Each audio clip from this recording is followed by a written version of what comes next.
President Donald Trump said Wednesday a fight between the U.S. and Russia in Syria produced scores of casualties, apparently referring to a Pentagon-led strike on pro-Syrian government fighters in February.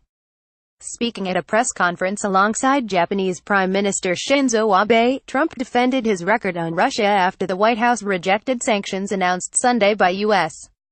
Ambassador to the United Nations Nikki Haley. Trump said that, although he wanted to improve Washington's relationship with Moscow and wasn't sure if additional sanctions were currently necessary, he had demonstrated his ability to challenge the Kremlin by building up the U.S. military, funding Western military alliance NATO and bombing Russian fighters in Syria. Related, does Trump have a Syria plan? U.S. needs Russia and Iran to end the war. Yeah, we'll do sanctions, as soon as they very much deserve it. We will have. That is a question. There has been nobody tougher on Russia than President Donald Trump. Between building up the military, between creating tremendous vast amounts of oil, we raised billions and billions of dollars extra in NATO, Trump told reporters. We had a very severe, we were talking about it a little while, fight in Syria recently, a month ago, between our troops and Russian troops, and that's very sad, but many people died in that fight. There has been nobody tougher than me, he added. President Donald Trump speaks as he hosts a joint press conference with Japanese Prime Minister Shinzo Abe at Trump's Mar-a-Lago estate in Palm Beach, Florida, April 18, 2018. Trump has tried to form a better relationship with Russia, but investigations into his alleged Kremlin ties and political differences have hampered this effort. Joe Skipper, Reuters. The U.S. and Russia are both involved in the fight against the Islamic State militant group, ISIS, in Syria, but back separate forces that have both fought with and against one another in recent years. The U.S. supports the Syrian Democratic Forces, a mostly Kurdish militia. Russia and Iran back the armed forces of Syrian President Bashar al-Assad, who faced a 2011 uprising sponsored by the U.S., Turkey and Gulf Arab states. Keep up with this story and more by subscribing now. Many of the Syrian Democratic Forces Kurdish fighters grew closer to Assad after fleeing U.S.-led coalition front lines against ISIS to defend against an attack from fellow U.S. ally Turkey in northern Syria in January. Meanwhile, the Arab-majority faction of the Syrian Democratic Forces in the east claimed they were attacked by pro-Syrian government fighters and called for U.S.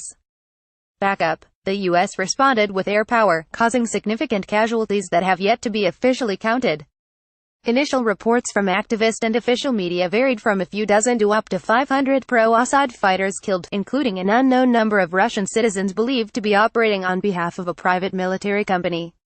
Moscow said it had no control over volunteer fighters, but joined Syria in accusing the Syrian Democratic Forces of being the aggressor.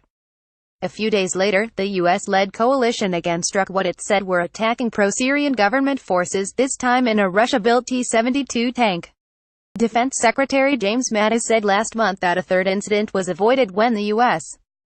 Joint Chiefs of Staff contacted its Russian counterpart, but Mattis maintained that he believed Moscow when it said the irregular Russian fighters were not under the Russian military's command.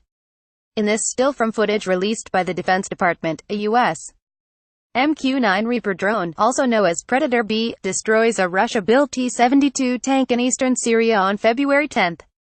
The U.S. said the strikes against pro-Syrian government forces were in self-defense, but Russia and Syria claimed that the Pentagon-backed Syrian Democratic Forces opened fire first.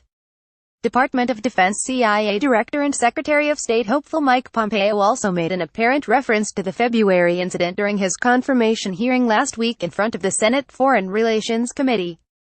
In his own effort to prove a tougher stance on Russia, he became the first U.S. official to offer some semblance of a death toll for the bloody incident in Syria. Now, a handful of weeks ago, the Russians met their match. A couple hundred Russians were killed, Pompeo said. Tensions between the U.S.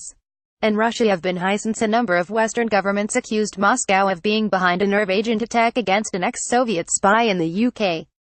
And attempting to cover up an alleged toxic gas attack by the Syrian military in what was the last rebel-held suburb of Damascus. The U.S. has responded by rolling out sanctions, expelling diplomats and, on Friday, rallying France and the UK in a series of cruise missile strikes against Syrian facilities suspected to be involved in the production of chemical weapons. Russian President Vladimir Putin said such strikes in Syria, whose government considered U.S. and Turkish military presence illegal, could lead to chaos in international relations.